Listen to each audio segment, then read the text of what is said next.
Meu nome é Giovana, sou professora de Geografia e estou aqui para mostrar para vocês um pouquinho da geografia que costuma cair bastante no PAS. Então eu escolhi um assunto que ele vem caindo bastante e espero que dê certo, espero que vocês consigam realizar as questões da prova de vocês. E antes, da gente começar a falar sobre o assunto, eu gostaria só de dar algumas dicas sobre a prova do PAS UNB. Uma coisa que eu sempre aconselho aos meus alunos, quando for levar, por exemplo, a caneta esferográfica preta de material transparente, não leve uma apenas. Possível, leve no mínimo duas. Por quê? Pode acontecer um acidente, ela pode estourar. Lembrando que quem está do seu lado é um concorrente seu, ele pode não querer te dar uma caneta, ou ele pode estar com poucas canetas, pode estar com duas também.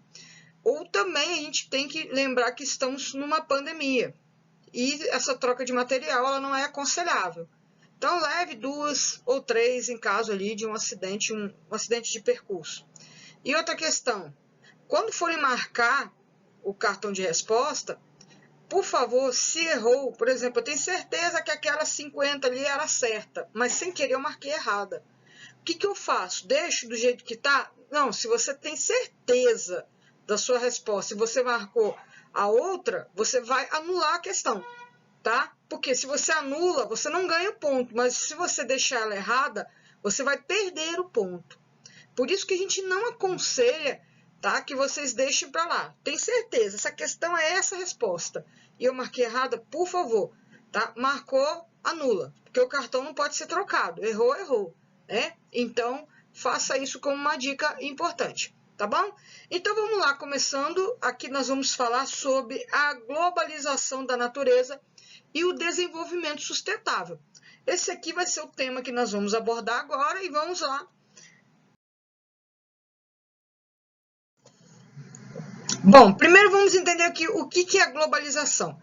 É o que a gente chama de processo de integração global das sociedades, correspondendo ao período de maior avanço e expansão do sistema capitalista. Mas vamos lá, vou ler tudo e a gente vai falando mais. Mesmo que de maneira desigual e por vezes contraditória, todas as partes do mundo encontram-se conectadas com um grande fluxo de informações, capitais, bens e valores culturais.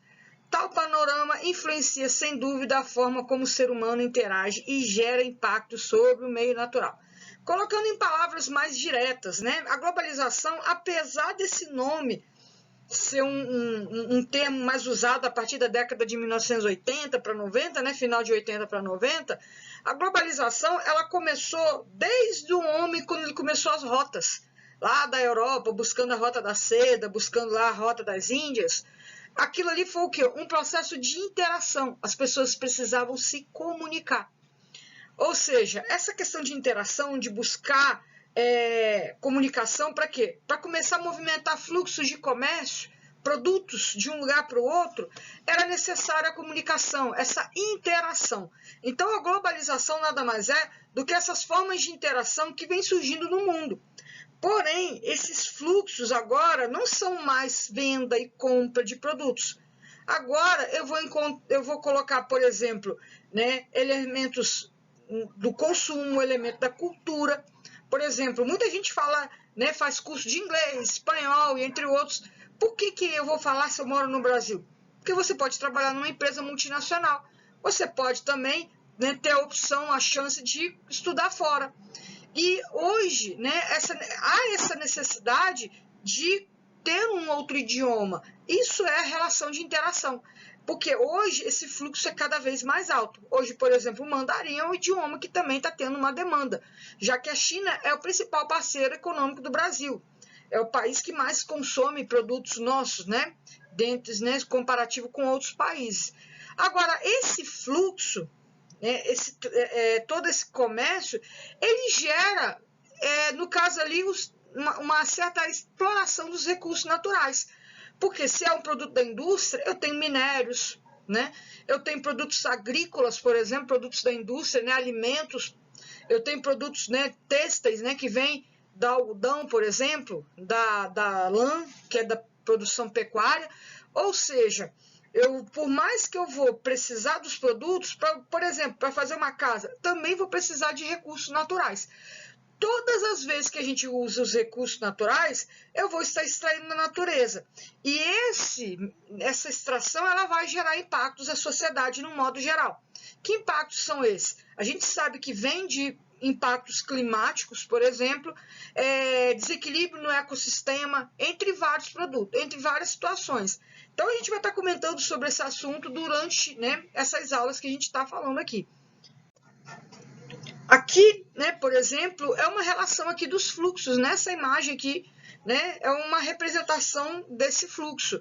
Por exemplo, né, você pode ver que o Brasil ele tem uma interligação ali com a África, mas você perceba que a África está interligada a outros países.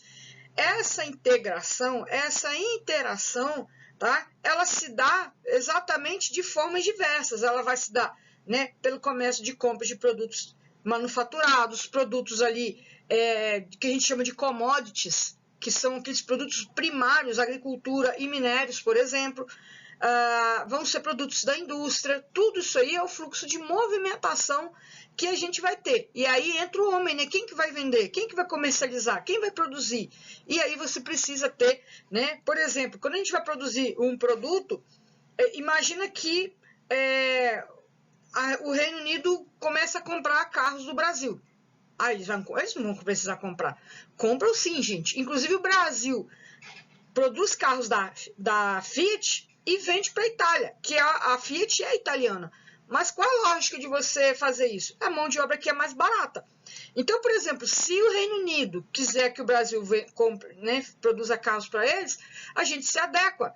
Como? Lá a mão que a gente chama mão inglesa, né, o volante fica do outro lado. Então a indústria ela vai se adaptar. Então a globalização ela vai entender o elemento cultural, local, mas ou seja, e ela vai produzir, né, conforme a demanda. A mesma coisa, se você quiser comprar um carro, importar um carro do Reino Unido, ele vai adequar as condições do Brasil. Ele vai colocar o volante para o outro lado, ele vai colocar um equipamento onde suporte, né, a estrutura do combustível daqui, que é um pouco diferente, tá? Que a gente tem a gasolina, por exemplo, ela tem um percentual misturado com etanol, esses países não têm, então eles têm que colocar um motor adequado àquela condição. Tudo isso são condições de integração. Eu preciso conhecer o país, eu preciso conhecer a demanda dele para conseguir suprir a necessidade daquele país.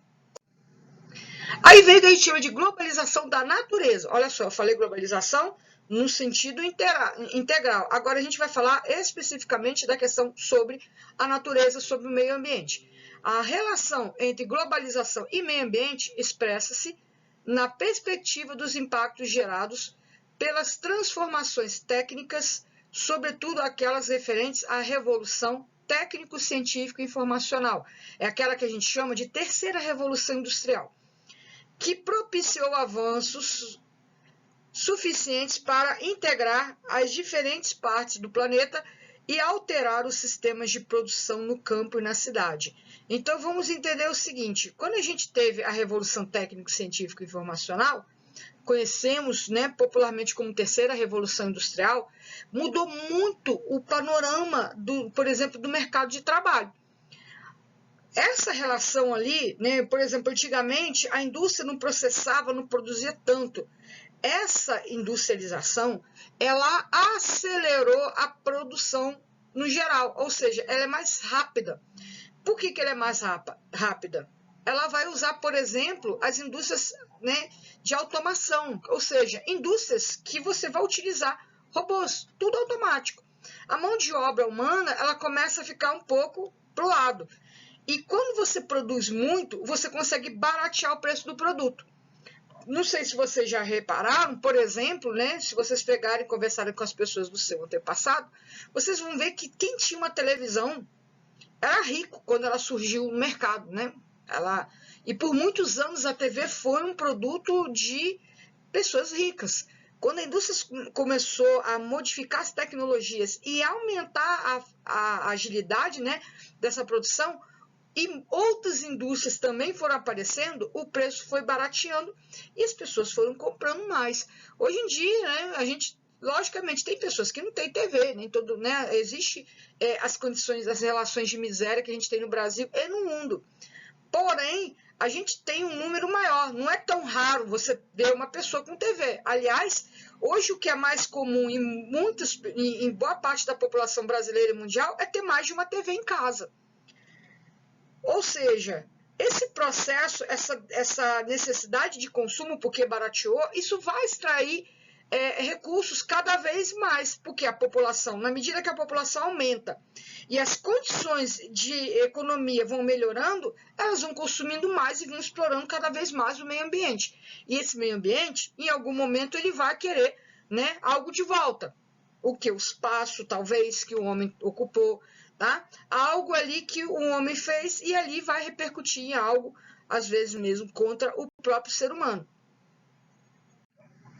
Então, aqui, olha só, no âmbito da questão ambiental da globalização, podemos considerar como o principal marco histórico para a intensificação da alteração do meio natural pelas sociedades, a emergência da Revolução Industrial e suas posteriores transformações.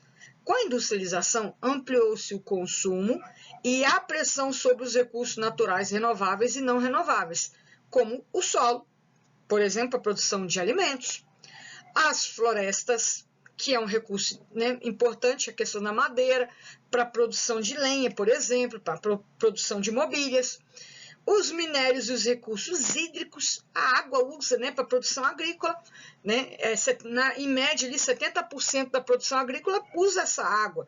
A gente precisa de água. A água é um bem necessário. Os minérios, como eu falei, eles são grande fonte de matéria-prima de produtos industrializados.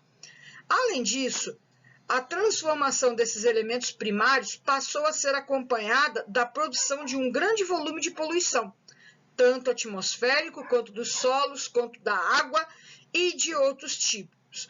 Ou seja, além da exploração, eu vou gerar poluição, porque eu vou usar métodos de energia que são poluentes. Por exemplo, o carvão mineral, por exemplo, o petróleo.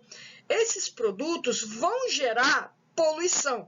E outra questão, quando eu preciso, né, de aumentar a produtividade, por exemplo, de alimentos, e eu quero combater as pragas, né, que seriam insetos, ou seja, os donos, né, naturais daquela região, eu vou usar herbicidas, né, na verdade, pesticidas, que eles usam o termo peste, né, ou os agrotóxicos, como popularmente a gente conhece.